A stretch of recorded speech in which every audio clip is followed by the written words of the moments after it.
में आपका बहुत स्वागत है। मैं हूं आपके साथ विभा उपाध्याय और बुलेटिन में सबसे पहले बात अपराध से कराहते बिहार की। जी हां, बिहार में गांव हो या फिर शहर हो, हर जगह अपराधियों का बोलबाला नजर आता है। लोग क्राइम से कराह रहे हैं।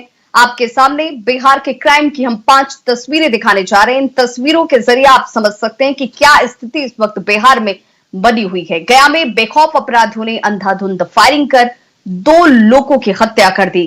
गया के ही टिकारी में अपराधियों ने सो रहे दंपत्ति को गोलियों से भून दिया। गोलीबारी में पति की मौके पर ही मौत हो गई। गंभीर रूप से जख्मी पत्नी का अस्पताल में इलाज जारी है। हत्या के बाद लोगों ने सड़क जाम कर जमकर हंगामा किया है। समस्तीपुर में बाइक सवार अपराधियों ने युवक की गोली मारकर हत्या कर दी। वहीं वैशाली के महुआड़ में पुरानी रंजिश में बुजुर्ग को गोली मार दी गई। इधर मुजफ्फरपुर की बात करें तो मुजफ्फरपुर के धरहरा में जमीन विवाद में एक शख्स की कुल्हाड़ी से काटकर हत्या कर दी गई।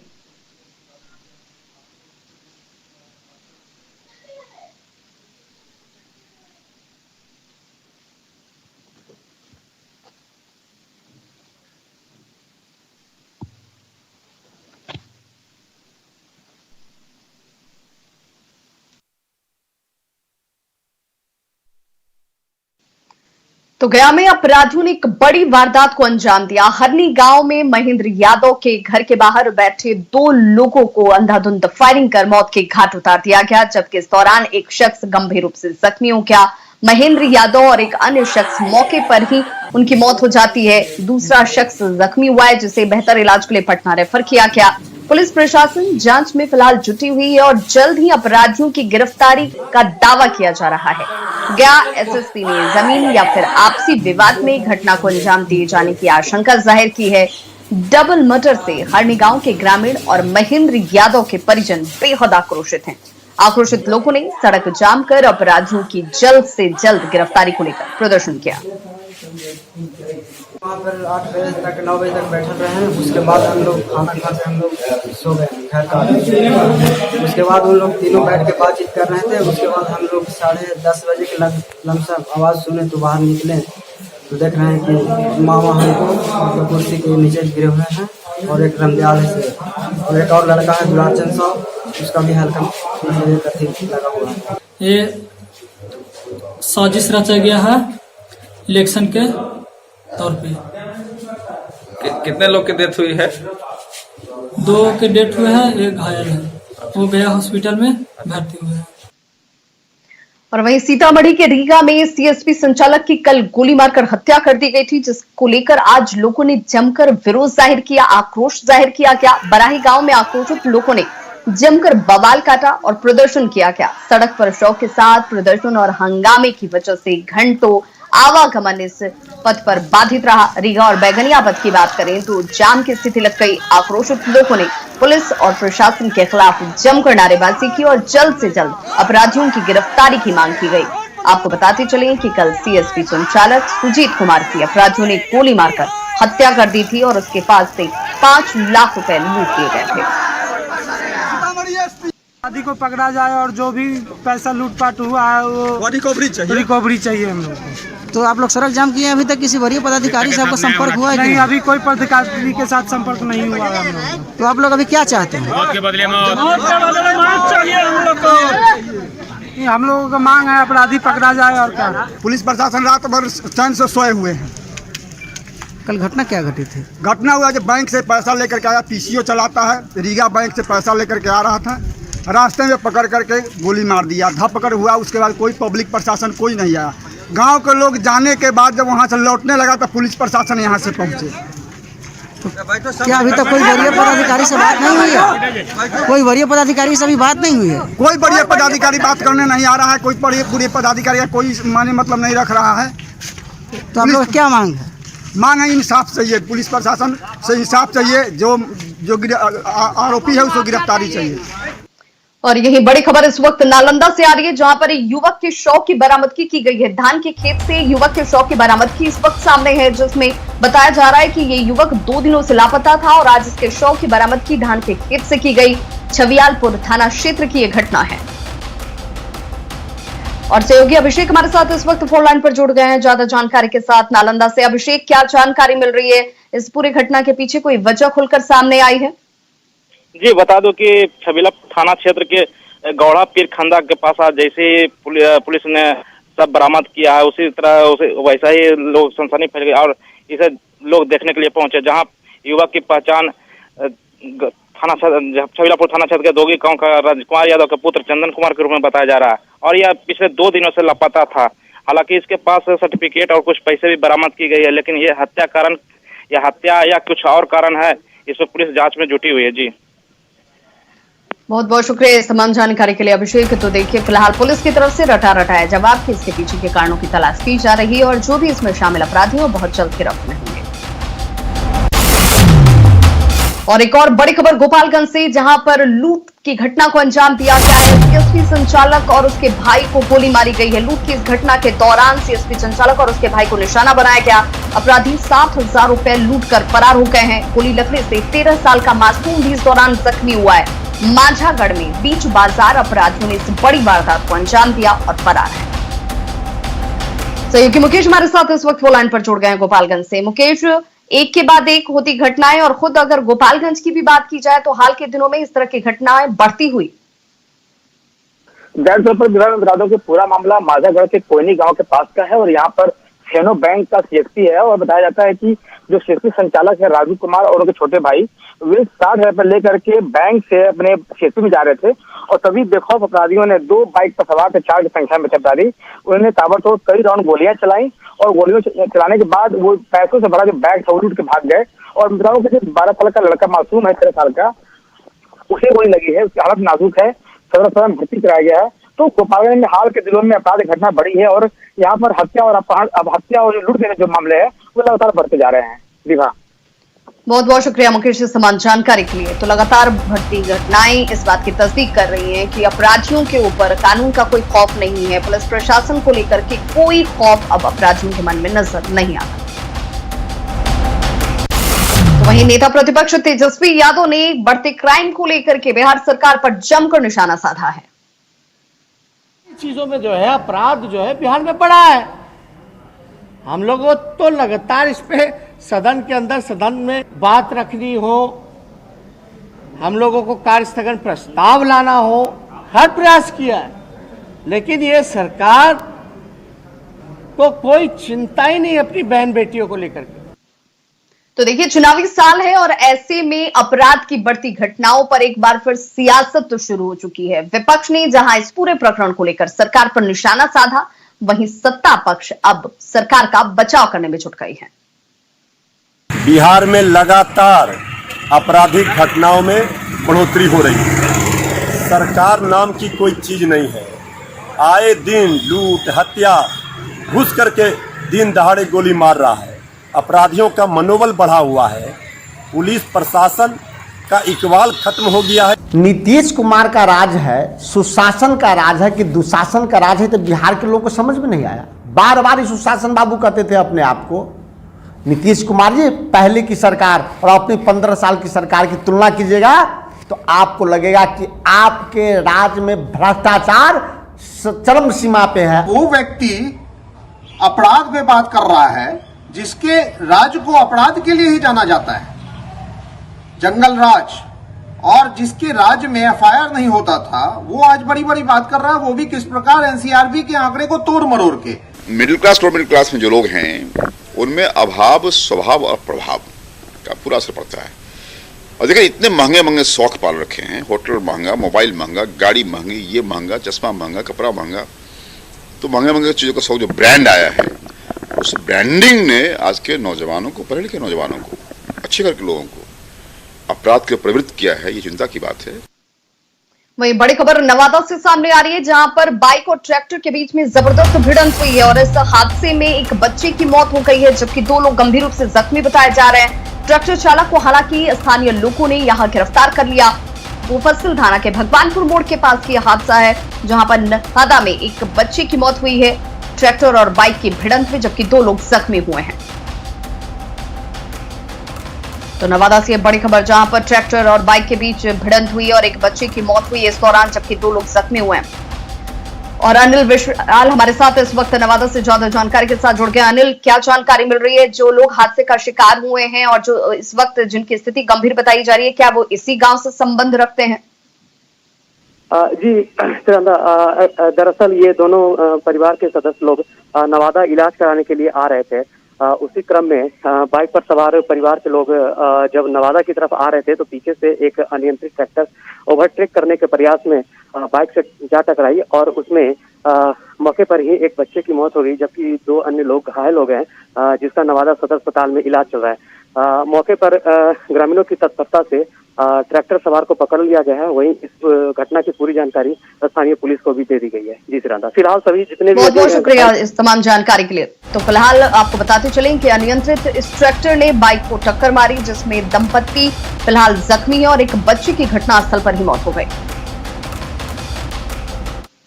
और बगहा के मैनाहा गांव में डीबीटी का टीका लगाने के दौरान एक बच्चे की मौत हो जाती है, जबकि कई बच्चे इस दौरान गंभीर रूप से बीमार भी बताए जा रहे हैं। 17 बच्चे बगहा अनुमंडल अस्पताल में इस वक्त इलाज के लिए भर्ती कराए गए हैं। ऐसे में बच्चों के परिजन बेहद परेशान हैं। बगहा अनुमंडल अस्पताल के चिकित्सक ने मृत बच्चे के बारे में कुछ भी कहने से इनकार कर दिया। वहीं अस्पताल में भर्ती तमाम बच्चों के स्वास्थ्य को लेकर के फिलहाल ये दावा किया जा रहा है कि सभी ठीक हैं, खतरे से बाहर हैं। वहीं मृत बच्चे के परिजन ने टीकाकरण में लापरवाही का आरोप लगाया है। 20 गो बच्चा के पोलियो के दवा पड़ल, बच्चा में से एक बच्चा गुजर भी गई। मामला बहुत गंभीर हो गई, सब हॉस्पिटल सारे हॉस्पिटल में। बच्चे टीका लेने के बदले जो है उन लोगों का जो क्या हुआ कि हालत सुधरने के बाद और बिगड़ता गया और कुछ घंटे में ही एक बच्चे का डेथ हो गया और बाकी बच्चे जो है वहाँ से तड़फड़ाने लगे। और आनन फानन में उस गांव के जो है व्यक्तियों ने कुछ बच्चे को जो अपनी निजी सवारी से जो अस्पताल लाया गया। भय का माहौल, एक बच्चे की मौत भी हुई है सर। उस बच्चे में क्या था मुझे तो जानकारी नहीं है। पहले से हो सकता है कोई बीमारी हो इसके कारण से और बुखार कंट्रोल नहीं हुआ हो, तो ये भी कारण हो सकता है। उस बच्चे के बारे में मुझे जानकारी नहीं है, इसीलिए मैं सभी बच्चे सर किस हालत में? अभी यहाँ सारे बच्चे 17 के 17 बच्चे हमारे सारे स्वस्थ हैं, अभी ठीक हैं। और मुजफ्फरपुर में राष्ट्रीय स्वास्थ्य मिशन योजना में फर्जीवाड़े की खबर न्यूज 18 पर लगातार दिखाए जाने का एक बड़ा असर हुआ है। डीएम चंद्रशेखर सिंह ने मुशहरी स्वास्थ्य केंद्र के लेखापाल अवधेश कुमार को सेवा से बर्खास्त कर दिया है। वहीं मुशहरी स्वास्थ्य केंद्र के प्रभारी डॉक्टर उपेंद्र चौधरी और स्वास्थ्य प्रबंधक की बात करें, जिनका नाम रामकृष्ण है, उन पर विभाग की कार्रवाई की अनुशंसा की गई है। सिविल सर्जन की तरफ से मामले में कार्रवाई की अनुशंसा किए जाने के बाद डीएम ने ये कार्रवाई की।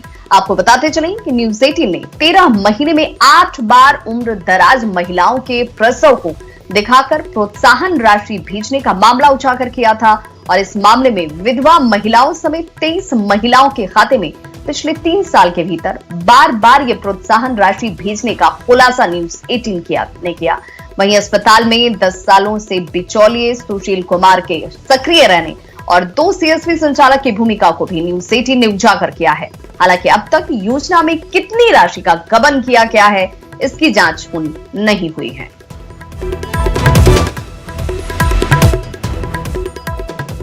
और वहीं टीएनबी कॉलेज के प्राचार्य संजय चौधरी पर लगे 80 लाख के गबन का आरोप एक बार फिर से तूल पकड़ता नजर आ रहा है। प्राचार्य संजय चौधरी ललित नारायण मिथिला विश्वविद्यालय के कुलपति पद के लिए शॉर्ट लिस्टेड हैं और 3 सितंबर को उनका संभावित इंटरव्यू भी है। अब आरोप लगाने वाले अमरेंद्र झा का यह कहना है कि मामले की जांच के बाद रिपोर्ट राज्य भवन को सौंप दिया गया है और ऐसे में उन्हें हटाने के बदले शॉर्टलिस्टेड कैसे किया गया। न्यूज 18 के पास भी जांच रिपोर्ट मौजूद है, जिसमें 6 पॉइंट्स का जिक्र करते हुए हटाने की चर्चा की गई है। वहीं संजय चौधरी ने लगाए गए तमाम आरोपों को गलत करार देते हुए मामले में कोर्ट में जाने की बात कही और ये कहा है कि ये पूरा मामला जो है वो कोर्ट में है। साथ ही कमेटी के नियमानुकूल नहीं होने का दावा भी किया गया। एक व्यक्ति जो 80,40,000 के वित्तीय आरोपों से घिरा हो, जिस पर कमेटी ने अपना रिपोर्ट जमा किया हो, ये भी सुनने में आया कि शायद विश्वविद्यालय ने उस रिपोर्ट को राजभवन को भेज दिया और ये भाई चांसलर के सूची में शायद नामित है। 1 महीने तक कार्रवाई नहीं होने के कारण विवश होकर मैंने संपूर्ण मामले को अब निगरानी विभाग को सौंपा है। ये विषय अभी का नहीं है, कोई वित्तीय अनियमितता नहीं है।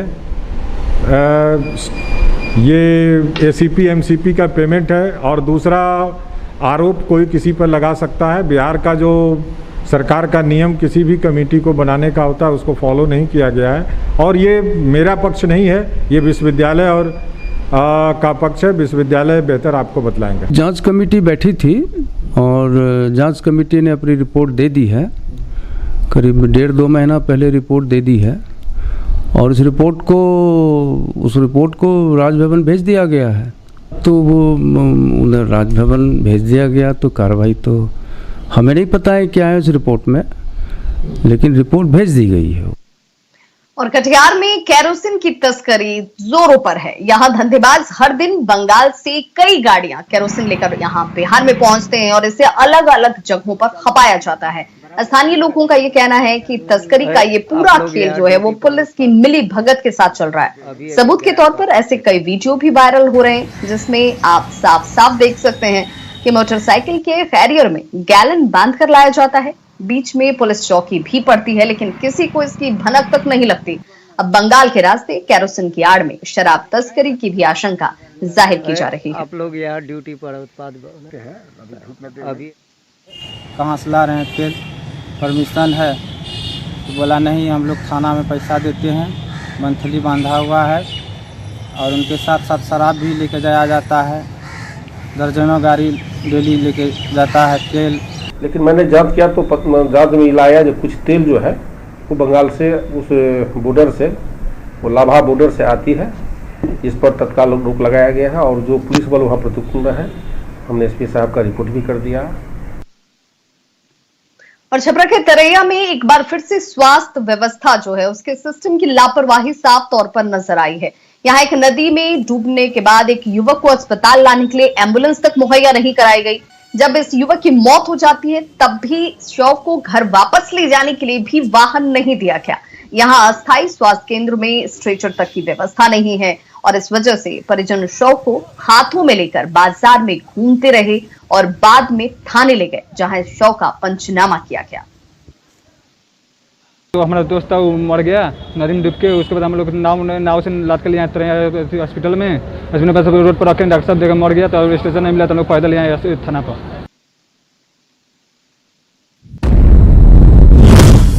और ऐसे में सवाल जरूर उठते हैं कि आखिर कब तक बदहाल स्थिति में स्वास्थ्य महकमा रहेगा, क्योंकि उसकी ही एक बानगी इन तस्वीरों से साफ दिखती है। क्या अस्पताल में एम्बुलेंस तक की व्यवस्था नहीं है?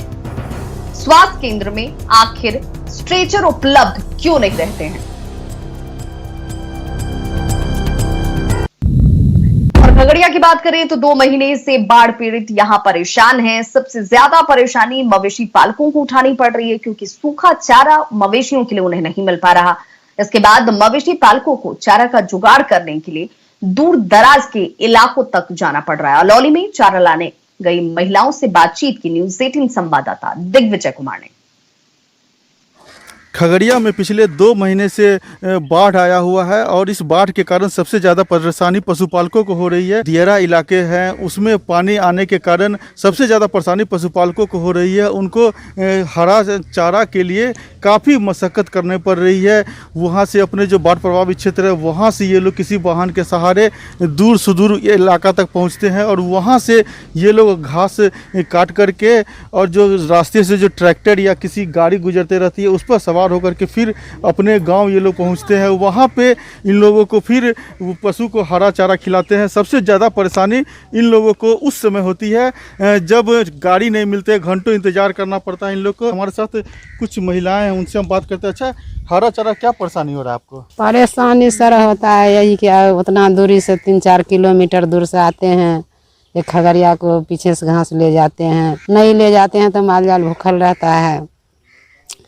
भूसा वूसा है नहीं, सब दहा गया है। पानी घरे घर में है सर, सब इसी करके इतना परेशानी उठाना पड़ता है। बच्चे उच्चे लेके आते हैं, अपनों आते हैं अगर मिल गया ये ट्रक तो ट्रक से जाते हैं, नहीं तो पैदल यहाँ से लेकर के घास जाते हैं इतना दूरी तक।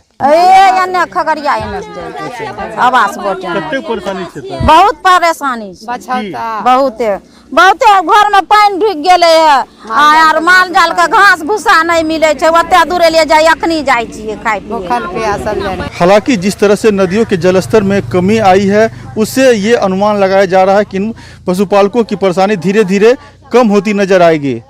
दिग्विजय कुमार, न्यूज़ 18 खगड़िया।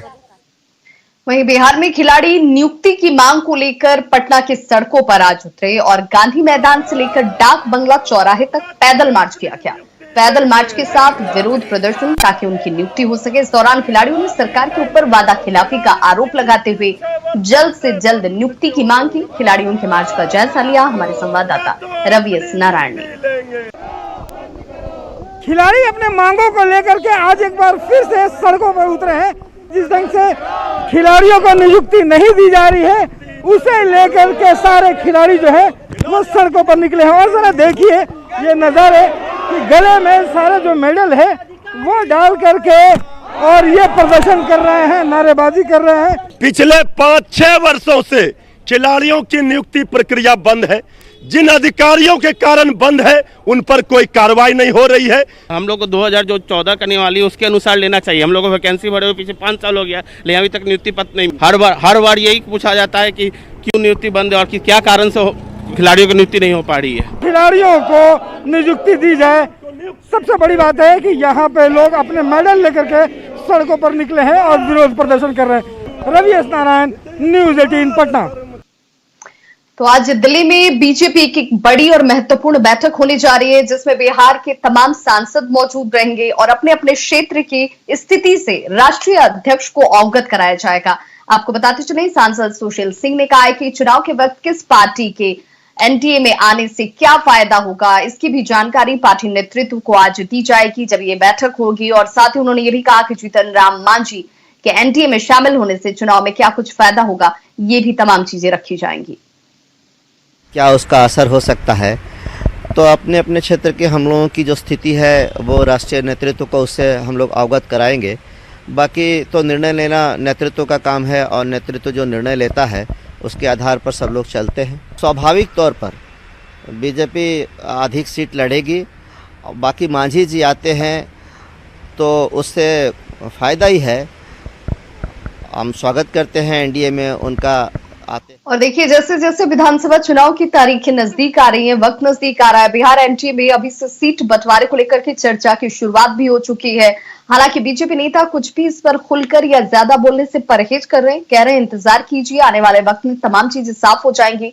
हालांकि कुछ नेता लोकसभा के समीकरण के आधार पर ही विधानसभा चुनाव लड़ने की बात जरूर कह रहे हैं। बीजेपी नेता संजय पासवान ने साफ साफ कहा कि बीजेपी अपने पुराने रिकॉर्ड को देखते हुए आधे सीटों पर चुनाव लड़ेगी। इस समन्वय भाव से सब समय से पता चल जाएगा। हम लोग पूरे संवैधानिक और संगठनात्मक स्तर पर एक समन्वय भाव की जो आपसी समन्वय का है, सब बैठ के अपना तय कर लेंगे। समय पर सब जानकारी हो जाएगी। देखिए, मुझे लगता है कि लोकसभा में हम सब आधा आधा लड़े, एक सीधा मतलब कि वो प्रेसिडेंस को सेटअप किया जा सकता है। अब उससे पहले क्या था नहीं था उसको छोड़ देना चाहिए। लोकसभा में हम सब लोग आधा आधा लड़े थे, आधा आधा लड़ना चाहिए, ये मेरा मेरी मान्यता है कुल मिलाकर के। तो खबरों का